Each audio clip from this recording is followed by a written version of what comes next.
সময়টা তখন 1935 সাল। এই জায়গাটার নাম অ্যাসিডালিয়া প্ল্যানেটিয়া। পৃথিবী নয়, তারা এখন মঙ্গল গ্রহে। নাসা কর্তৃক একটা 6 সদস্যের বৈজ্ঞানিক দল বিগত 17 দিন ধরে এই গ্রহে রিসার্চ চালিয়ে যাচ্ছে। তারা মূলত আশেপাশের বিভিন্ন স্থান থেকে মাটি এবং পাথরের স্যাম্পল কালেক্ট করছে। 18তম দিনেও তারা সবাই গ্রহটির বিভিন্ন স্থান থেকে নমুনা সংগ্রহ করছিল। আর অপর দিক থেকে জোহানসেন নামের এক অফিসার তাদেরকে সর্বক্ষণ নাসার সদর দপ্তর থেকে মনিটর করছিল। সবকিছু ঠিকঠাক ভাবেই চলছিল, কিন্তু কিছুক্ষণ পরেই নাসার রাডারে একটা বিপদ সংকেত ভেসে আসে। মঙ্গলের যেখানে তাদের দলটা অবস্থান করছিল তার পাশেই সৃষ্টি হয় বিশাল এক বালুঝড়, যার বিশালতা প্রায় 1200 কিলোমিটারের মতো। কিছুক্ষণের মধ্যেই এই ঝড় তাদের অস্তিত্বও বিলীন করে দিতে পারে। এইসব দেখে সদর দপ্তর থেকে ঘোষণা দেওয়া হয় এই মিশনটা এখানেই বন্ধ করতে হবে এবং তাদেরকে তাদের অরবিটে ফিরে আসতে বলা হয়। তারপর হয়তোবা পৃথিবীতে ফিরে আসার আদেশ দেওয়া হবে। তখন তারা সবাই তাদের স্পেসক্রাফটের দিকে রওনা হয়। ততক্ষণে ঝড়ের তীব্রতা তাদের উপর বইতে শুরু করেছে। তবে হঠাৎ করে তাদের এই রিসার্চের একটা কমিউনিকেশন অ্যান্টেনা ভেঙে গিয়ে তাদের মধ্যকার একজন ক্রু মেম্বার, যার নাম হলো মার্ক, তার উপর এসে আঘাত করে। এর ফলে মার্ক ঝড়ের গভীরে কোথাও হারিয়ে যায়। কমান্ডার লুইস, যিনি মঙ্গলে এই মিশনটি পরিচালনা করছিলেন, তিনি মার্ককে এদিক ওদিক খুঁজতে শুরু করেন, কিন্তু ঝড়ের তীব্রতা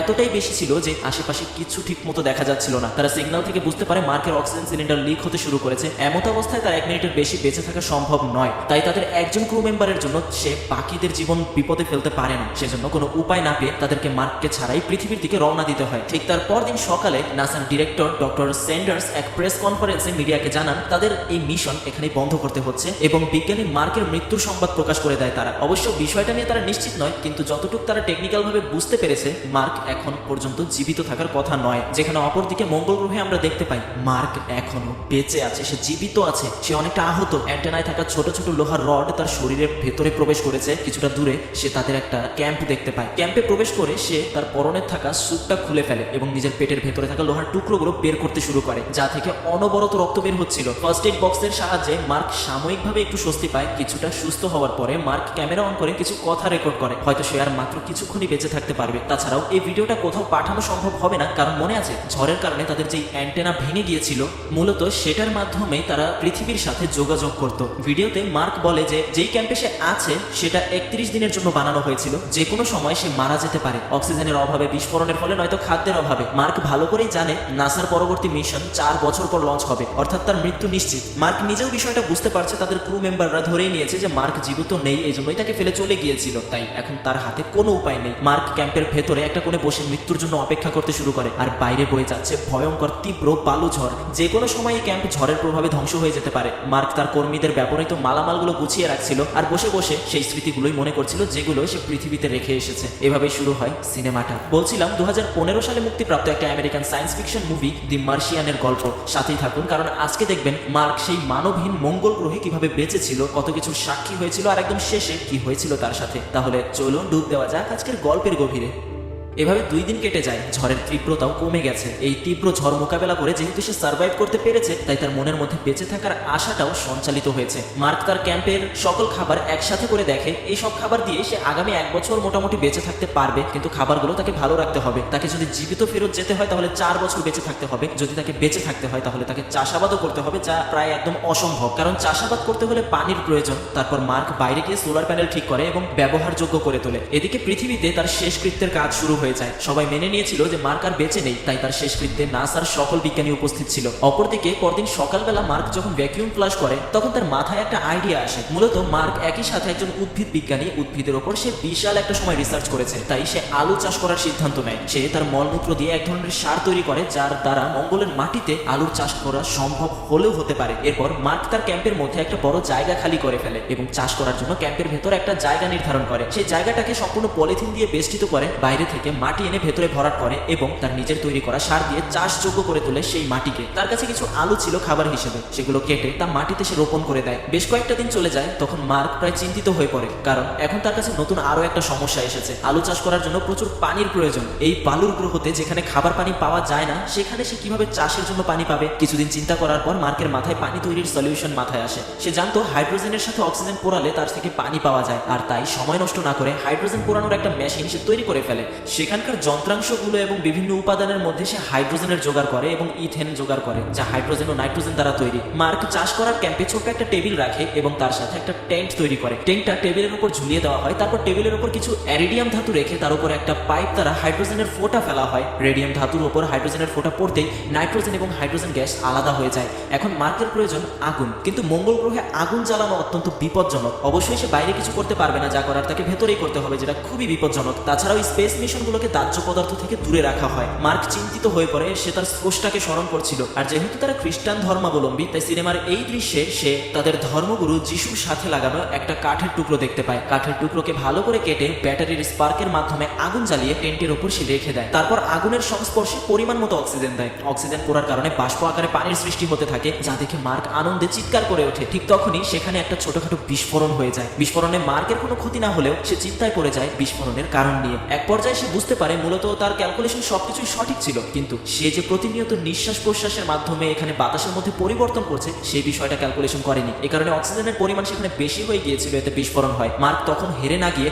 আবার পুনরায় চেষ্টা করতে শুরু করে। আবারও সে সম্পূর্ণ সতর্কতা মেনে হেলমেট পরে বিষয়টি শুরু করে। সব ঠিকঠাক দেখে মার্ক তার চেম্বারে গিয়ে ঘুমিয়ে পড়ে। সকালে উঠে যখন মার্ক তার চাষের ক্যাম্পে যায়, সে দেখে আশেপাশের সব মাটি ভিজে আছে, অর্থাৎ সে সফল হয়েছে। অন্যদিকে নাসার সদর দপ্তরে ভিনসেন্ট কাপুর নামের একটা লোক নাসার ডিরেক্টর ডক্টর সেন্ডার্সের সাথে দেখা করতে আসে। তিনি তাকে রিকোয়েস্ট করে আকাশে থাকা তাদের স্যাটেলাইট অ্যাসিডালিয়া প্ল্যানেটিয়াকে তাদের মিশন স্পটের দিকে ঘোরাতে, অর্থাৎ মঙ্গল গ্রহের দিকে ঘোরাতে। মঙ্গল গ্রহে অক্সিজেন খুবই কম মাত্রায় থাকার কারণে ওখানে লাশ পৌঁছবে না, তাই সে চাচ্ছিল মার্কের মৃতদেহ পৃথিবীতে ফিরিয়ে আনতে। কিন্তু ডক্টর সেন্ডার এতে রাজি হয় না, কারণ তার ভয় ছিল পুরো পৃথিবী যখন নাসার এই ব্যর্থতার চিত্র দেখতে পাবে, যা নাসার জন্য খুবই লজ্জাজনক। তাছাড়াও এ কারণে পৃথিবীতে মিশনে তাদের ফান্ড পেতেও অসুবিধা হবে। ভিনসেন্ট তাকে বোঝানোর চেষ্টা করে যদি আমরা আমাদের নেক্সট মিশন মার্কের লাশ উদ্ধারের জন্য করি, তাহলে জনতার আমাদের প্রতি সিম্প্যাথি বেড়ে যাবে। এতে পরবর্তীতে রাজনৈতিক দলের থেকে আমরা ফান্ড নিতে পারবো। যা শুনে সেন্ডার্স কি বলবে বুঝতে না পেরে চুপ করে থাকে। এক ব্যর্থ প্রচেষ্টা নিয়ে সে নাসা থেকে বের হয়, কিন্তু হাল ছেড়ে দেয় না। টি স্যাটেলাইট স্পেশালিস্ট মিন্ডিকে ক্যামেরাগুলো ওই মিশন স্পটের দিকে ঘুরাতে বলে। তখনই সে কিছু অপ্রত্যাশিত মুভমেন্ট লক্ষ্য করে তাদের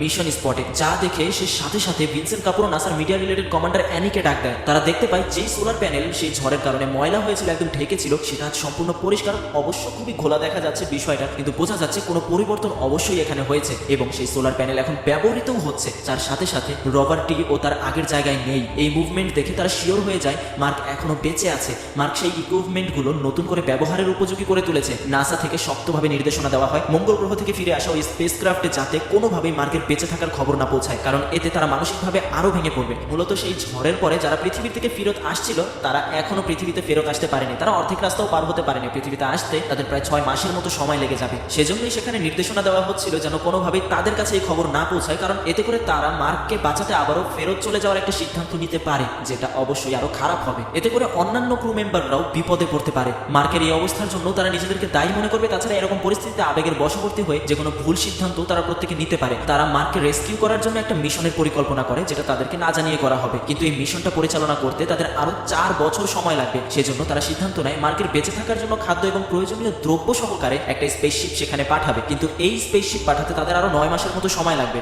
মার্ককে যে করেই হোক সেখানে 9 মাস সার্ভাইভ করতে হবে। কিন্তু মার্ক এই সকল বিষয়ে এখনো কিচ্ছু জানে না যে পৃথিবীবাসী তার সম্পর্কে জেনে গিয়েছে। সেন্ডার্স জেবিএল নামের একটা কোম্পানির কাছে তারা যায়, যেটা নাসার জন্য স্পেসশিপ তৈরি করে। তিনি তাদেরকে 3 মাসের সময় দিয়ে একটা স্পেসশিপ তৈরি করতে বলে। তার মাধ্যমে মার্কের কাছে খাদ্য ও প্রয়োজনীয় দ্রব্য পাঠানো হবে। জেবিএল এর ডিরেক্টর ব্রুস তাকে জানায় এই কাজ শেষ করতে তাদের কমপক্ষে 6 মাস লাগতে পারে। সেন্ডার্স তাকে রাত দিন কাজ করার পরামর্শ দেয় এবং বলে যে কোনো মূল্যে তাকে স্পেসশিপটা তৈরি করে দিতে। তাদের পরিকল্পনা ছিল স্পেসশিপের মধ্যে আগামী 4 বছর বেঁচে থাকার জন্য খাদ্য এবং প্রয়োজনীয় দ্রব্য পাঠাবে, যাতে করে সে আগামী 4 বছর বেঁচে থাকতে পারে। আর সেখানে থেকেই মার্ক এই স্পেস মিশনটা পরিচালনা করবে। এতে তাদের মিশনে আরো সাফল্যের দিকটা বেড়ে যাবে। ভিনসেন্ট দ্বিতীয়বার প্রেস কনফারেন্সে মার্কের বেঁচে থাকার খবর প্রকাশ করে এবং মার্কের সাথে যোগাযোগ করার প্রচেষ্টার কথা জানায়। জনগণকে আরো বলে তারা মার্ককে জীবিত উদ্ধার করে নিয়ে আসবে, যা সেন্ডার্সের কাছে দুঃস্বপ্নের মতোই লাগছিল তখন। তারপরও নাসা কোনো সুযোগ হাতছাড়া করতে চাচ্ছিল না। এভাবেই বেশ অনেক দিন কেটে যায়। এখন পর্যন্ত নাসা মার্কের সাথে কোনো প্রকার যোগাযোগ স্থাপন করতে সফল হয়নি। আর অপরদিকে মঙ্গল গ্রহে মার্ক যখন চাষ করার স্থানে যায়, তখন সে দেখে একটা আলুর ছড়া মাটি ভেদ করে অঙ্কুরিত হয়েছে, যা দেখে মার্কের বেঁচে থাকার প্রদীপ জ্বেলে ওঠে। মার্ক এমন ভাবে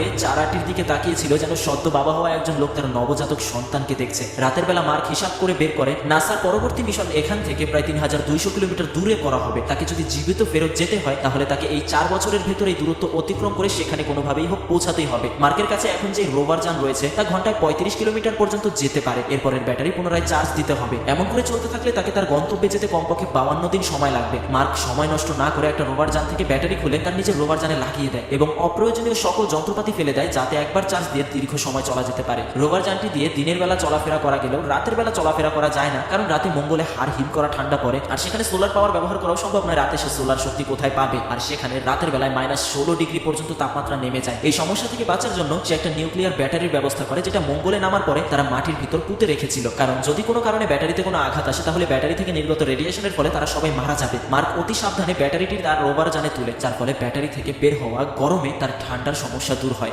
মার্ক যেমনটা চিন্তা ভাবনা করেছিল তার সেই 3200 কিলোমিটার পথ পাড়ি দিতে 52 দিনের মতো সময় লাগবে, সেজন্য সে সবকিছু রেডি করে নিজের কাছে রেখে দেয়, কারণ 4 বছর পর তাকে তার যাত্রা শুরু করতে হবে। এদিকে তার লাগানো আলুর গাছগুলো এতদিনে বড় হয়ে গেছে এবং ব্যাপক ফলন হয়েছে। সে বড় আলুগুলোকে খাবার জন্য মজুদ রাখে এবং ছোট আলুগুলোকে আবার মাটিতে বপন করে দেয়, কারণ তাকে 4টা বছর টিকে থাকতে হবে এবং নিয়মিত চাষ করে যেতে হবে। মার্ক বুঝতে পারছিল আলু খেয়ে না হয় সে বেঁচে থাকতে পারবে, কিন্তু পৃথিবীতে ফিরে যেতে হলে নাসার সাথে তার যোগাযোগ স্থাপন করতেই হবে।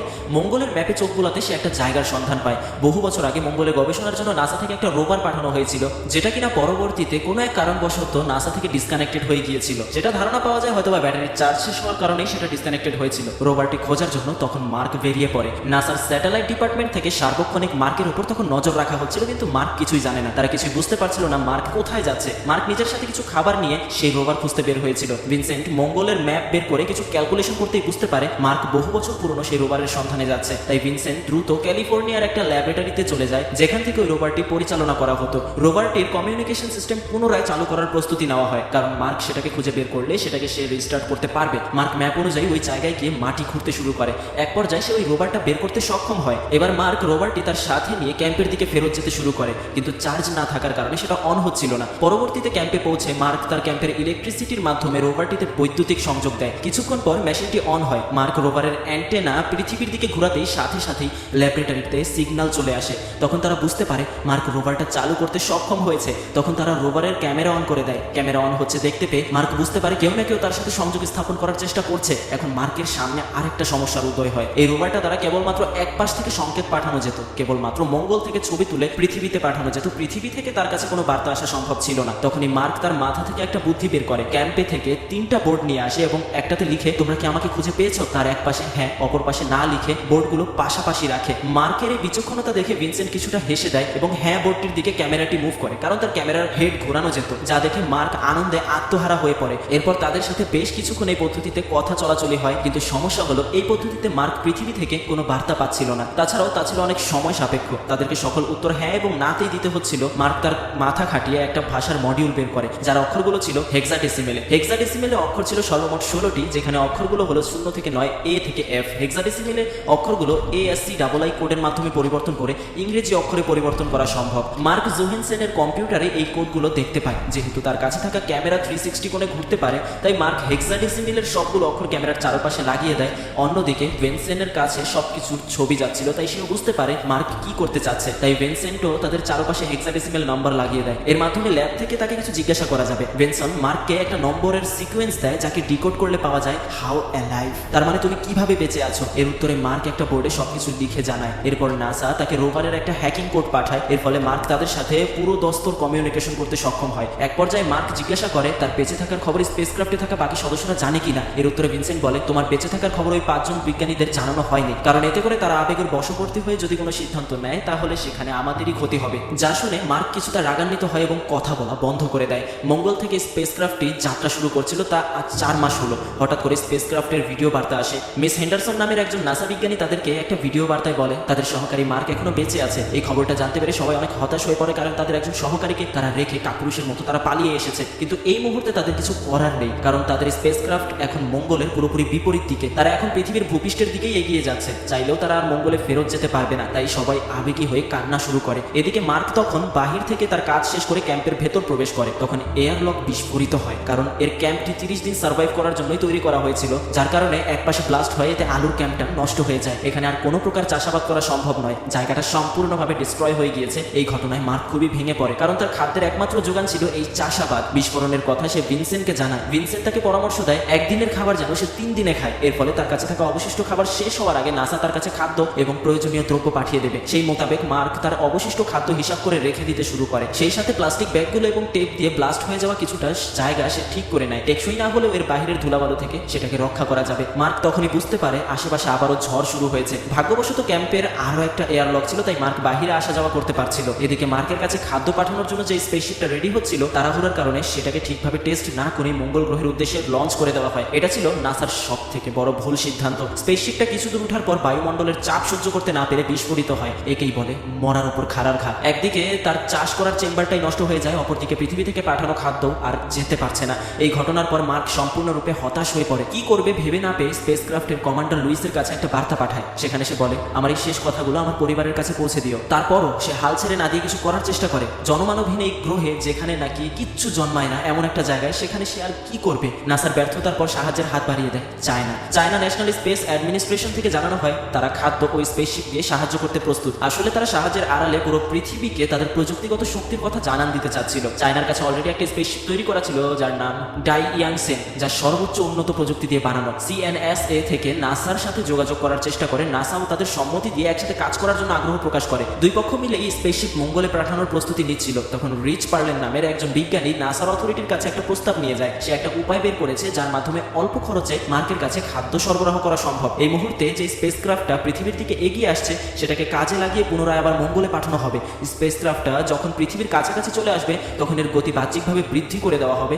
স্পেসক্রাফটটি পৃথিবীর অভিকর্ষ ত্বরণের বিপরীতে চলে যাবে এবং পুনরায় মঙ্গলের দিকে অগ্রসর হতে থাকবে। এবং সেই সময় একটা খাদ্য বোঝাইকৃত ম্যাপ তার সাথে যুক্ত করে দেওয়া হবে। মঙ্গলের কাছাকাছি এলে ম্যাপটি নিচে ফেলে দেওয়া হবে এবং তারা পুনরায় পৃথিবীতে চলে আসবে। কারণ একবার মঙ্গলে ল্যান্ড করলে জ্বালানির অভাবে আর পৃথিবীতে ফিরে আসা সম্ভব নয়। তাই মরিচের ধারণা এটাই সবচেয়ে সহজ উপায় খাদ্য সরবরাহ করার জন্য। কিন্তু ডক্টর সেন্ডার্স এই পরিকল্পনাটি প্রত্যাখ্যান করে দেয়। রিচের এই পরিকল্পনাটি তারা কেউ কোনো গুরুত্ব দেয় না। একজনকে বাঁচাতে গিয়ে বাকি 5 জনের জীবন ঝুঁকিতে ফেলার মতো বোকামি তারা করতে চায় না। বাকি 5 জন এই বিষয়টার সাথে যুক্ত হলে তাদের জীবনের বেশ ঝুঁকি হতে পারে। এদিকে মার্ক যে গবেষণার জন্য মঙ্গলে এসেছিল, তা সে একাই করতে শুরু করে দেয়। এক পর্যায়ে একাই সে গবেষণা সফলতার সাথে সমাপ্ত করে। অন্যদিকে রিচ নাসার থেকে বেরিয়ে যায়। ভিনসেন্টো সেন্ডার্স সে কক্ষে বসে মিটিং করছিল, আর একজন বিজ্ঞানী ছিল যার নাম হলো মিচের যুক্তি সিদ্ধান্ত কেবলমাত্র কমান্ডার লুইসের কাছে তারা মঙ্গলে ফেরত যাবে নাকি পৃথিবীতে ফিরে আসবে। মিচ তার চাকরির মায়া না করে রিচের সম্পূর্ণ প্ল্যান ইমেইলের মাধ্যমে লুইসকে জানায়। প্ল্যানটি শুনে তারা কিছুটা দ্বিধাদ্বন্দ্বে পড়ে যায়, কারণ এই মিশনে নাসার কোনো সমর্থন থাকবে না। আর তারা যদি নাসাকে না জানিয়ে কোনো কিছু করে, তাহলে সেটা নাসার নিয়ম বহির্ভূত কাজ হবে। তারপরও আলোচনার মাধ্যমে সিদ্ধান্ত নেয় তারা মার্কের কাছে ফিরে যাবে। এই সিদ্ধান্তটা অনেকটা মৃত্যুকে আলিঙ্গন করে নেওয়ার মতো, কারণ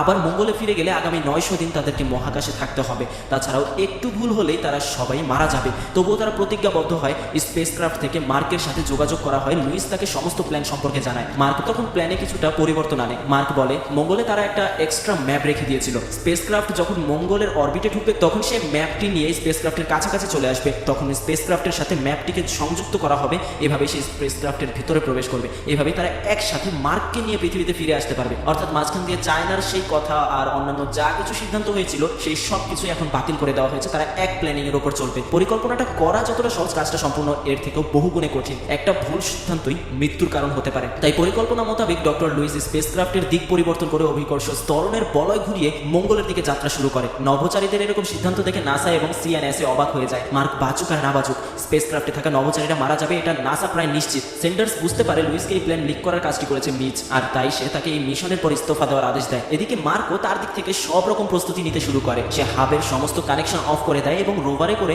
ম্যাপের দিকে যাত্রা শুরু করে। সারাদিন সোলার প্যানেলের মাধ্যমে রোভারের ব্যাটারি চার্জ দেয়। রাতের বেলা ম্যাপের উদ্দেশ্যে রওনা দেয়। কয়েকদিন পরে সে ম্যাপে পৌঁছায়। খাবার খেয়ে মার্ক ম্যাপটাকে রিপেয়ার করা শুরু করে। সে ম্যাপটা রিপেয়ার করে আরো শক্তিশালী করার চেষ্টা করে। সেই সাথে ম্যাপটা হালকা করার জন্য ম্যাপে থাকা বিভিন্ন অপ্রয়োজনীয় সরঞ্জাম বাহিরে ফেলতে শুরু করে। এমনকি এর উপরে থাকা ভারী ছাদটাও ফেলে দিয়ে সেখানে প্লাস্টিকের ব্যাগের মাধ্যমে ছাদ লাগিয়ে দেয়। এভাবেই 7 মাস কেটে যায়। সকল প্রস্তুতি যেন শেষ পর্যায়ে। অবশেষে সেই দিনটির সম্মুখীন হয় পুরো পৃথিবী। সবাই যেন স্যাটেলাইটের দিকে তাকিয়েছিল অধিক আগ্রহে। নাসা কর্তৃপক্ষ সর্বক্ষণ স্পেসক্রাফটের গতিবিধির উপর লক্ষ্য রাখছিল। মার্ক তার প্রেস স্যুট পরে ম্যাপে উঠে বসে। স্পেসক্রাফটটি মঙ্গলের অরবিটের কাছাকাছি এসে পৌঁছায়। স্পেসক্রাফট থেকে রিমোট কন্ট্রোলের মাধ্যমে ম্যাপটা লঞ্চ করে দেওয়া হয়। মার্কের আরোহণকৃত ম্যাপটা ছুটে চলে স্পেসক্রাফটের উদ্দেশ্যে, কিন্তু বায়ুমণ্ডলের অত্যাধিক চাপ থাকার কারণে মার্ক হঠাৎ করে অজ্ঞান হয়ে পড়ে। বেশ কয়েক মিনিট তার জ্ঞান ছিল না। পুরো পৃথিবীতে এক শ্বাসরুদ্ধকর পরিস্থিতি বজায় থাকে। কয়েক মিনিট পর মার্কের জ্ঞান ফিরে আসে। মার্কের সাড়া পেয়ে আবারও সবাই আশায় বুক বাঁধে। স্পেসক্রাফটে তখন আরেকটি বড় সমস্যা তৈরি হয়। প্রয়োজনের তুলনায় তাদের গতিবেগ অনেক বেশি ছিল। এই গতিতে চলতে থাকলে তারা ম্যাপকে অতিক্রম করে যাবে, ফলে তারা মার্ককে আর ধরতে পারবে না। এই সময় লুইস একটা ভয়ঙ্কর সিদ্ধান্ত নেয়। সে ভোগেলকে বলে এখানে যা কিছু আছে তা দিয়ে সে যেন একটা বোমা তৈরি করে ফেলে। তারা সেই বিস্ফোরক দিয়ে স্পেসক্রাফট এরিয়ার লক ধ্বংস করে দেবে। এই সিদ্ধান্তে ভোগেল আতঙ্কিত হয়ে পড়ে এবং বলে এইরকম সিদ্ধান্ত পাগলের মতো নেওয়া সিদ্ধান্ত হবে, তাছাড়া আর কিছুই না। না। তারপরেও সে তাকে বিস্ফোরকটি তৈরি করার জন্য নির্দেশ দেয়। ভোগেলও কয়েক মিনিটের মধ্যে সেটা তৈরি করে এয়ারলকের সাথে লাগিয়ে দেয়। তারপর তারা ফ্রিজ ও রিয়েক্টর রুমটা সিল করে দেয় যাতে বিস্ফোরণের ফলে অন্য কোথাও ক্ষতিগ্রস্ত না হয়। তাদের এই পরিকল্পনাটিও কাজে লেগে যায়। এয়ারলক বিস্ফোরিত হওয়ার সাথে সাথে স্পেস ক্রাফটের গতি অনেকটা কমে যায়। তখন কমান্ডার লুইস একটা স্পেস চেয়ারের মাধ্যমে স্পেস ক্রাফটের বাহিরে চলে আসে। পুনরায় স্পেস ক্রাফটে ফেরার জন্য সে তার সাথে একটা দড়ি বেঁধে নিয়ে আসে, কিন্তু দড়ি ছোট হওয়ার কারণে লুইস ম্যাপ পর্যন্ত যেতে পারছিল না। ঠিক তখন মার্ক তার জীবনের সব থেকে বড় ঝুঁকিটা নিয়ে ফেলে। সে ম্যাপ থেকে বেরিয়ে আসে এবং নিজের দু হাতে দুটো ফুটো করে অক্সিজেন লিক করে দেয়। ফলে সে লুইসের কাছাকাছি যাওয়া শুরু করে। লুইস তাকে হাত বাড়িয়ে ধরতে চায়, কিন্তু হাত ফসকে সে তার হাত থেকে দূরে চলে যেতে থাকে। কিন্তু ঠিক সেই সময় মার্ক দড়িটি ধরে ফেলার কারণে মহাকাশে হারিয়ে যাওয়া থেকে রক্ষা পায়। তখন লুইস দড়িটি টেনে তাকে নিজের কাছে নিয়ে আসে। এরপর স্পেস ক্রাফট থেকে তাদের দুজনকে টেনে ভেতরে নিয়ে আসা হয়। সহকর্মীকে কাছে ফেরত পেয়ে মার্ক আনন্দে কান্না করে দেয়। এ যেন মার্কের পুনর্জন্ম।